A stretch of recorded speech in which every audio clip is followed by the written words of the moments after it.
This is Tandra, here to show you the Colonial Knot for right-handed people, because I was just watching Rachel's tutorial on her stitching. She made a piece of ephemera that looks a little bit similar to this. I'm sorry I cannot hold them up closer because my camera hasn't got this autofocus thing. So I watched her do this with her left hand, and oh my god, I tried it immediately because I loved it so much. I'm into stitching. I'm especially since I watched the Roxy Creations family with their stitchings, I was looking for my old piece of stitching, and I was just at the second-hand shop and I found some of these threads, and I would like to show you how I prepare my needles, because I'm not very good at threading needles. So I prepared I think 8 or don't know 3 needles with different green colors, because I haven't got those multicolored threads that are multicolored in one thread. So I prepared 3 green needles. Then I have a blue, purple, red, pink and a salmon color and a yellow color. And you have to be very careful when you set it up so you don't mix up the threads here. But I just will put this a little bit aside so it's not in my way. And so the stitch wasn't all that easy to figure out the way Rachel did it for a left-handed person. So I had to look that up on the internet, how to do it for a right-handed person. And here I am. I hope I get this across. So I already prepared this little cluster of paper, as Rachel did in mass production. I don't know if you watched her the other day. I haven't done that mass production yet, so I just very, very quickly tore this piece of cardboard something. It was a German cheese platter recipe that I got given from Switzerland, and I tore that apart and I collaged it with various different papers. And I also have that piece of fabric here that I had stamped with butterflies. This is the one I finished, and maybe we can leave it here. Oh, okay. And here I also, this is prepared, it's not inked yet around the corner, and as you can see here I did a few cross stitches in blue signaling sky, because I had quite a bit of nothing up here, so I thought this is the sky. This time I put a bit of blue fabric down here, also my fabric with the butterflies. And I already stitched with green the stem of the flower. So you make a knot in your thread, and then you bring it up through the first flower, and then you make kind of a loop. Now I hope I can, yeah. You make a loop and you go underneath with your needle, and then you get this part of the thread and wind it across the needle from on top. So you get this number 8 figure. Then you pull it tight. You find a new hole just above your hole. Push it through. Be careful you don't stitch your finger. And you go back and you pull it through, and then you got the most gorgeous, perfect little colonial knot. You have that loop, and you go underneath your loop, I hope you can see that. I make it really slowly. You have that loop, you go with your needle underneath the loop, you put the thread on top of the needle, you get that figure 8, you pull close, find a new hole, poke through, be careful with your fingers because I did poke myself, that's why I pointed out, and then you pull it through and there's that gorgeous knot. So I just continue this. Let's see whether we get into another color. Yeah, so I was watching Rachel a little bit lately because of this interesting birthday challenge she had, and I was watching everybody's contribution, and it's just so amazingly interesting. Everybody coming up with these beautiful contributions.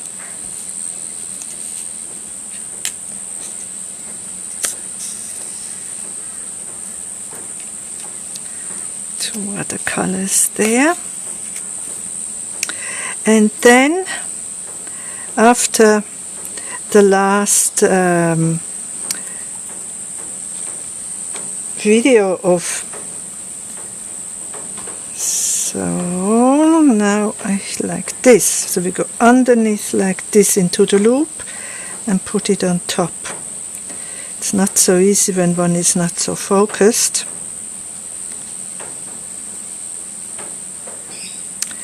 So then Rachel's latest video, or second latest, not in regards to the birthday challenge, she showed these clusters. She made a mass production of clusters, and then her latest video, which I just watched now a few hours ago, is with these knots.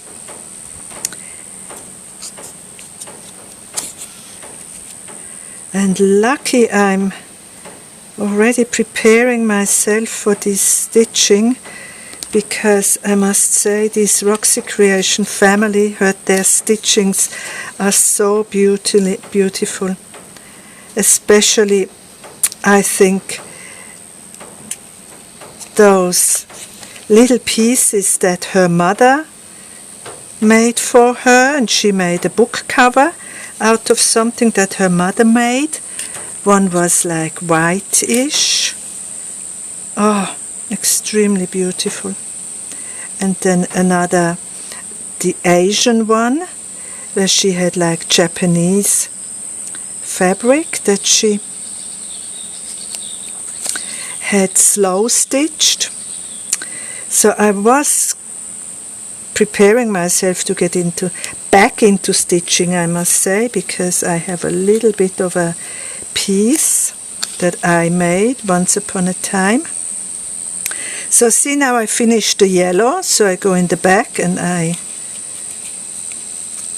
make a little bit, few knots here, so they won't open. Cut this off. Put the yellow aside in my pillow cushion here, my needle cushion. And maybe we take the salmon color this time. Don't know what I did here, salmon or pink. Maybe we take pink this time. I take pink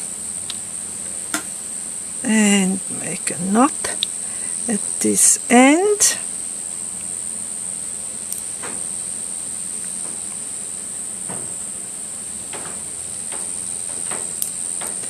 Oh, come on. It's, of course, because I'm on camera, it doesn't want to work. And we do a few pink ones. So yeah, I was in the second-hand shops already looking for this type of thread to do something similar like Rachel's mother has done. And I was so lucky I found a pouch full with different colors of this embroidery thread. I'm not quite sure if it has a name or not.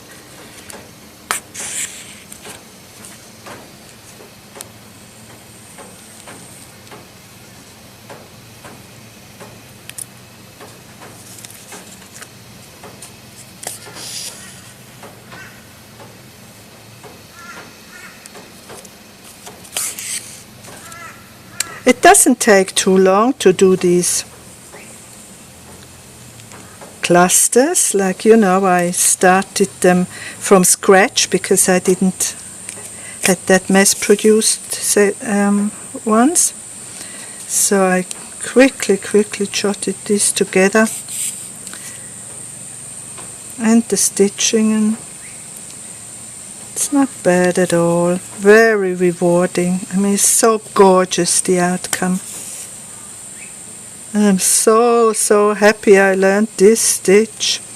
Now I will have a purple one. 1, 2, 3. Okay, so we finished with the pink color. So we finish it on this side.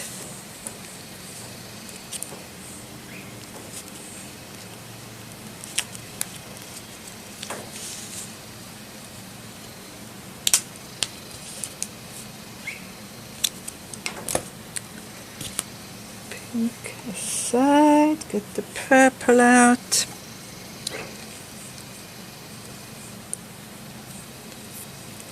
There we go. And then that goes up here. So again, you make the loop underneath and this one on top of the needle, so you get that lovely figure 8. Then down just above your hole, make a new hole, watch your fingers, and there's the gorgeous knot. Then I have a stem down here without the flower.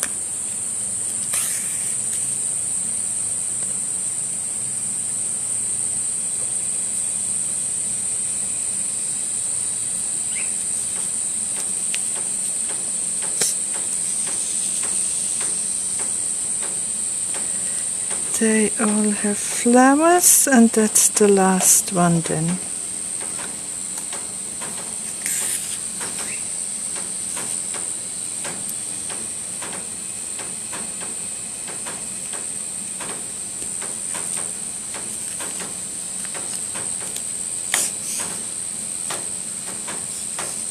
There, the last one. Yeah. They all have flowers. Oh yeah, what I wanted also to let you know, what I did different than Rachel, because Rachel a few times had really difficulty to poke her needle through her little bundle of cluster here, and I figured that must have been because she glued her bits and pieces, the scrap papers, you know, to make the cluster. Now I didn't glue nothing here, I just put it on top of each other and held it firmly, put it under the sewing machine, stitched a few times across, which I did with this one. Here I stapled it a few times, but then these fabrics were not firm enough, so I don't advise the stapling method, but definitely no glue. And so I went ahead and put it under the sewing machine, stitched a few times my fabrics firm so they won't flutter around like that, and no glue, and as you saw I did not have any difficulties to poking through my bundle of cluster. So this is ready, and it's ready to ink around the corners. And just to finish my story about my stitching earlier, when I saw her mother do the stitching, I knew I had some stitching prepared somewhere and I couldn't find it. So today, this morning, because I wanted to make this right-handed tutorial and show you my piece of what I stitched together long time ago. This is for sure 15-20 years old, and I hope you can see it. I stitched a square. I picked this up just from a girlfriend I watched, but hers, she made matchbox sizes with all intricate, well, more or less like this, but her technique was more this, what I picked up from her.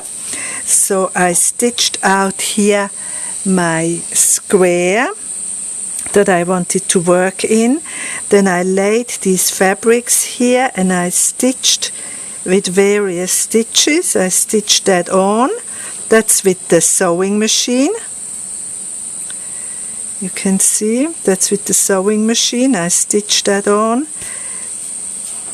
the background, and then I laid these green, don't know, tree trunks, and these I stitched by hand. So you can see the hand stitching here. And I knew it was not finished. Of course, here something has to happen here. And now that I know this colonial stitching, I'm thinking of making here clusters of tree tops in various colors. Ooh, so excited that I found this. Oh, I went for half an hour search before I make this movie now. So I hope you appreciate the right-handed stitching of a colonial knot, and good luck with your embroidering. Bye now.